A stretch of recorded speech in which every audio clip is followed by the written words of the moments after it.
आपल्या भारताच्या राष्ट्रीय जीवनाच्या उषक कालाचा आरंभ न्यूनतः 5 सहस्र वर्षापासून 10 सहस्र वर्षापर्यंत तरी आजच्या संशोधनानुसार प्राचीन आहे. चीन, बाबिलोन, ग्रीस प्रभृती कोणत्याही प्राचीन राष्ट्राच्या जीवनवृत्तांताप्रमाणे हा आपला प्राचीन राष्ट्रीय वृत्तांतही पुराणकालात मोडतो.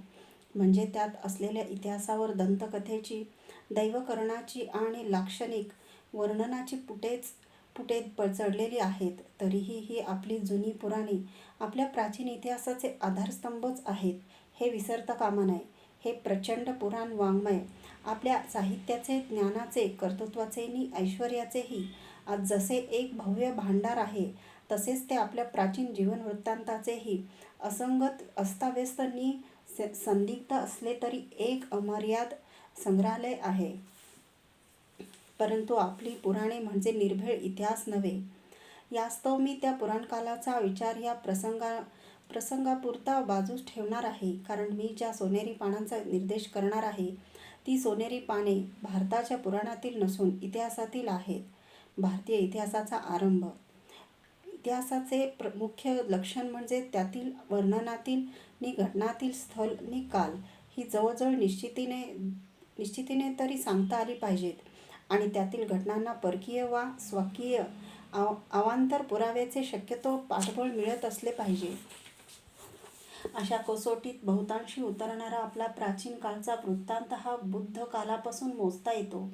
यास्तव अनेक भारतीयांनी पाश्चात्य प्राच्यविद्यावेत्ते आपल्या भारताच्या इतिहासाचा आरंभ ह्या बुद्धकालापासून सध्या समजत आहेत. ह्या प्राच्यविद्यावेत्त्यांच्या सतत चालणाऱ्या परिश्रमामुळे आज आपण ज्याला पौराणिक काल म्हणतो, त्यातलाही काही भाग नवीन संशोधन झाल्यास ह्या इतिहासकालात समावेशता येईल. पण तोपर्यंत तरी बुद्धकाल हाच आपला इतिहासाचा आरंभ म्हणून समजणे भाग आहे. त्यातही कोणत्याही प्राचीन राष्ट्राचा निर्भेळ इतिहास निश्चितपणे ठरविण्याच्या कामी तत्कालीन जगातील तदितर राष्ट्रांच्या साहित्यिक लिखाणात सापडलेल्या अपोदबलक उल्लेखाचा फार उपयोग होतो. आज उपलब्ध असलेल्या आणि निश्चितार्थ ठरलेल्या जगातील ऐतिहासिक साधनांमध्ये भारताच्या ज्या प्राचीन कालखंडाला असा भारतेतर राष्ट्रांच्या सुनिश्चित साधनांचा पाठिंबा मिळतो, तो आपल्या इतिहासाचा कालखंड सम्राट चंद्रगुप्ताच्या काळाच्या आगेमागेच चालू होतो. कारण अलेक्झांडरची स्वारी भारतावर जेव्हा झाली, तेव्हापासून ग्रीक इतिहासकाराच्या आणि पुढे चीन देशातील प्रवाशांच्या प्रवास वर्णनाच्या लेखातून भारतातील त्या पुढील घटनांचे ऐतिहासिक कसोटीस बव्हंशी उतरणारे असे अनेक उल्लेख सापडतात. ह्या आपल्या ऐतिहासिक कालातील ज्या सोनेरी पानांविषयी मी चर्चा करणार आहे, तीच पाने काय ती सोनेरी म्हणून निवडण्यासाठी मी कोणती कसोटी वापरीत आहे? तसे पाहता आपल्या ह्या ऐतिहासिक कालात काव्य, संगती, प्राबल्य, ऐश्वर्य, अध्यात्म प्रभृती अवांतर कसोटींना उतरणारी शतावधी गौरवार्ह पाने सापडतात. परंतु कोणत्याही राष्ट्रावर पारतंत्र्यासारखे प्राणसंकट जेव्हा गुदरते, आक्रमक परशत्रूच्या प्रबळ टाचेखाली ते स्वराष्ट्र जेव्हा पिचून गेलेले असते किंवा जाऊ लागते, तेव्हा त्या प्रबळ शत्रूचा पाडाव करून नि पराक्रमाची पराकाष्ठा करून स्वराष्ट्रास त्या पारतंत्र्यातून मुक्त करणारी, त्या पारतंत्र्यातून सोडविणारी आणि आपल्या राष्ट्रीय स्वातंत्र्याचे आणि स्वराज्याचे पुनरुज्जीवन करणारी जी झुंजार पिढी, तिच्या नि तिला झुंजवणारे जे धुरंधर वीर नि विजयी पुरुष, त्यांच्या त्या स्वातंत्र्य युद्धाच्या वृत्तांताचे जे पान, त्या पानात मी येथे सोनेरी पान म्हणून संबोधित आहे. कोणत्याही राष्ट्रात त्याच्या अशा परांजयी स्वातंत्र्य युद्धाची ऐतिहासिक पाने अशीच गौरवली जातात. अगदी अमेरिकेचेच उदाहरण पहा. रणांगणात इंग्लंडला जीत करून ज्या समयी अमेरिकेने आपलं स्वातंत्र्य छिनावून घेतले, त्या विजयी दिवसालाच अमेरिकेच्या इतिहासातील सोनेरी दिवस म्हणून सणासारखे गौरविले जाते आणि त्या युद्धाच्या इतिहासाचे पान हे अमेरिकेच्या इतिहासातील सोनेरी पान गणले जाते. त्यातही अमेरिकेच्या राष्ट्राचा जन्मच मुळी कालचा. म्हणूनच त्याच्या टीचभर इतिहासात त्यांच्यावर एकच काय ते प्राणसंकट गुजरावे आणि ते निवारणारे एकच काय ते सोनेरी पान असावे, ह्यात काही विशेष नाही. परंतु चीन, बाबिलोनियन, पार्शियन, इजिप्शियन, प्राचीन मेक्सिको, ग्रीस, रोमन प्रभृती जी पुरातन राष्ट्रे सहस्रावधी वर्षे नांदत राहिली, त्यांच्या त्या विस्तृत राष्ट्रीय जीवनात प्रबलतर परकीयांच्या आक्रमणाखाली चेचले जाण्याचे अनेक प्रसंग त्यांच्यावर साहजिकपणेच येऊन गेले. तशा प्राणसंकटातून त्यातील काही राष्ट्रांनी आपल्या पराक्रमाने पुन्हा पुन्हा सुटकाही करून घेतली आणि त्यांच्या त्या परशत्रूंना दातीतृण धरावयास लावले. सहस्रावधी वर्षे आपले राष्ट्रीय अस्तित्वाने प्राबल्य टिकवून धरणाऱ्या अशा राष्ट्राचा इतिहासात वेळोवेळी पुन्हा पुन्हा स्वातंत्र्य संपादनार्थ केलेल्या रणांगणांची नी त्यात मिळवलेल्या विजयाची एकाहून अधिक अशी सोनेरी पाने सन्मानिली गेलेली आहेत.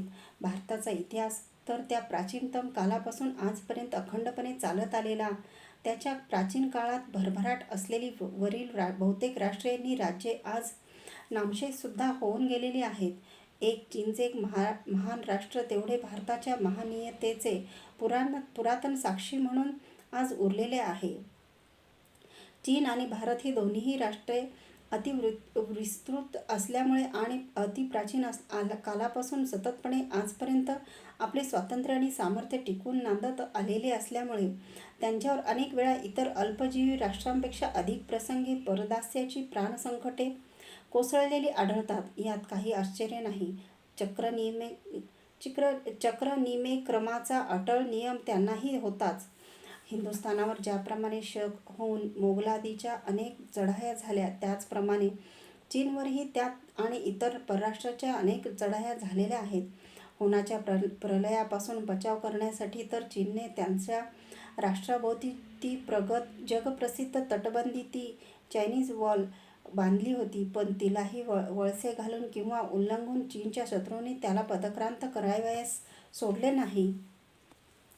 बहुधा अंशतः, परंतु काही वेळा तर संपूर्णतः चीन ही परकीय राजसत्तेच्या जोखडाखाली सतत संत्रस्त होऊन पडलेला होता. तथापि त्या वेळी ते महान राष्ट्र पुन्हा पुन्हा नवतेजाने नी चैतन्याने अनुप्राणित होऊन त्या परकीय सत्तेला उलथून पाडू शकले.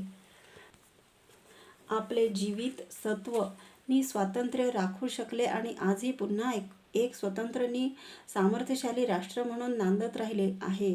हेच खरे ऐतिहासिक आश्चर्य होय. भारताच्या इतिहासाचे मूल्यमापन करताना या प्रकरणी तोच मानदंड वापरला पाहिजे. परंतु विशेषतः इंग्रजांच्या परकीय सत्तेखाली जेव्हा हिंदुस्थान दबला होता, तेव्हा अनेक इंग्रजांनी भारताचा इतिहास अशा विकृत पद्धतीने लिहिला आणि त्यांनी काढलेल्या शाळा महाशाळांतून तरुणांच्या 2-3 पिढ्यांकडून त्या विकृत इतिहासाची इतकी पारायणे करून घेतली की जगाचाच नव्हे तर आपल्या स्वतःच्या लोकांचाही त्या प्रकरणी बुद्धिभ्रंशच व्हावा. हिंदुस्थानचे राष्ट्र हे सतत ह्या वा त्या परसत्तेखालीच दडपलेले होते. हिंदुस्थानचा इतिहास म्हणजे हिंदूंच्या पराभवामागून पराभवांचीच काय ती एक जंत्री आहे. अशी धडधडीत असत्य, उपमर्दकारक आणि दुष्ट हेतूंनी केलेली विधाने चलनी नाण्यासारखी परकीयाकडूनच नव्हे तर काही स्वकीयाकडूनही बेखटक व्यवहारली जात आहेत. त्यांचा प्रतिकार करणे हे स्वराष्ट्राभिमानाच्या दृष्टीनेच नव्हे तर ऐतिहासिक सत्याच्या दृष्टीनेही अत्यंत आवश्यक आहे.